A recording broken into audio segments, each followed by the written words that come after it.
Thank you for having us. Welcome, sir. Thank you. Okay, sir. Right, Yeah, good and you? yeah, see. Yeah, obviously. Thank you very much. Thank you. Get right into it, shall we? Yeah, let's get right into it. As you can see from the graph, there's been an increase of waste recycled over the years. Unfortunately, we haven't been able to meet the required target, 500 kilograms, and hope that inviting you today, we can come up with a solution. The amount of household waste in England has fallen by 2% overall. Because of this, in 2012 to 2013, 22.6 million tonnes of waste were produced, of which 423 kilograms is per resident, and out of that, only 183 was actually recycled. Is there any solution you can come up with to tackle that? Okay, we know that waste management services exist in communities and cities all over the world, but we believe that the current system they have in place is insufficient due to the way it's run. Okay. So, and the figures don't lie. From 2015 it shows that the amount of waste recycled has decreased by 44%, and we believe we do have a solution in place to tackle this problem.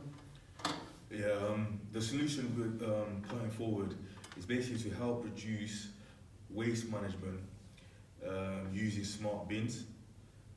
We believe that they will have a positive impact in our environment as they reduce the cost of waiting time. As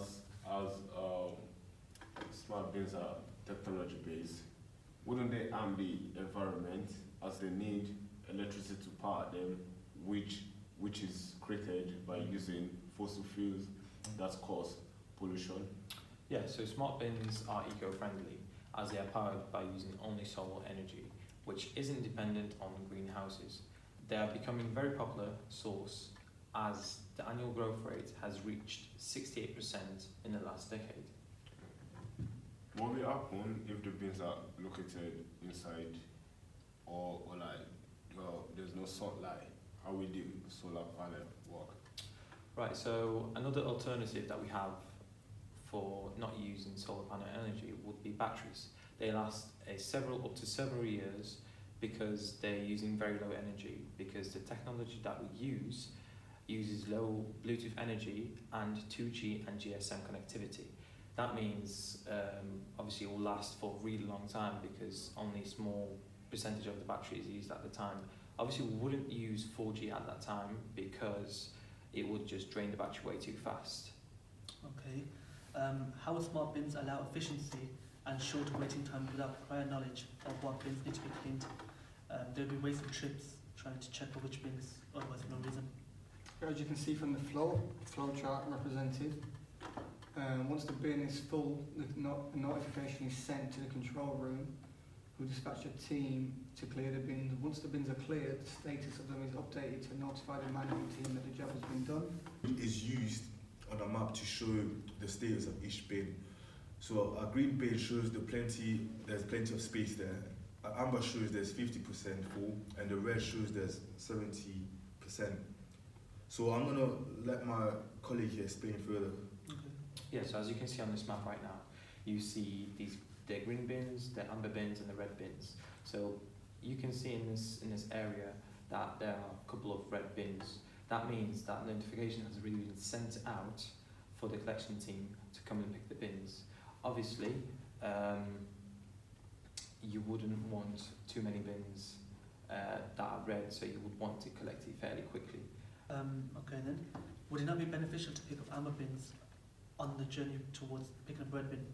Yeah, so if we have red bins that needed to be collected, it would be important to pick up the amber bins, but it really just depends on you, how you want to schedule it. So you can, just depending on what area that you use it for. So like say if it's town, if it's Birmingham, you would want to pick up the amber bins if they're over halfway full, because Quite popular place. yes, that's Okay, correct. then are there any districts or red routes that cannot be, covered due to street blocks or one-way streets?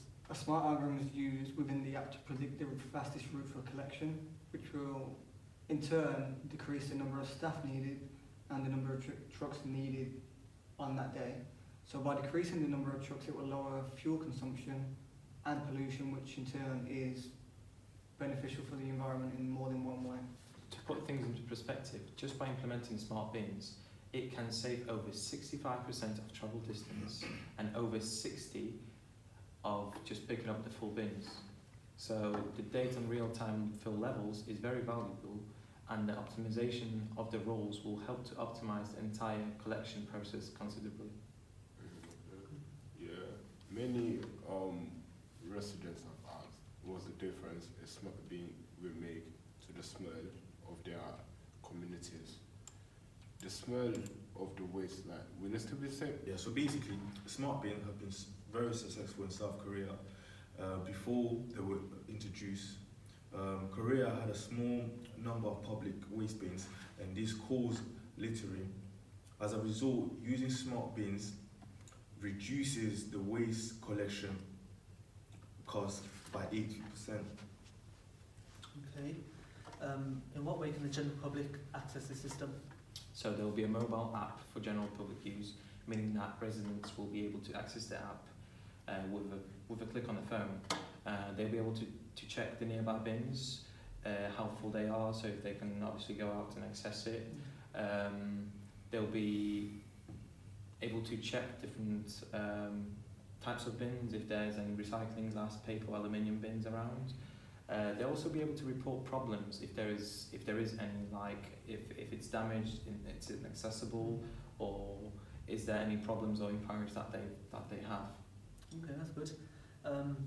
What about availability though? What other platforms is it on? So it's actually available everywhere. iOS, Android, Windows, you can download it for free, you can use it, you can test it, and if you've got any inquiries of how we can improve it, then please go ahead, let us know. Flexibility, that's good. Okay, just following on from what my colleague has said, on the app, they have the feature where as the data on the app is built up, it sends a report to the waste management company, which is beneficial for them, as it will allow the business to acknowledge what areas may need bigger or smaller bins, so that specific area can feel the full advantage of what smart bins could offer them.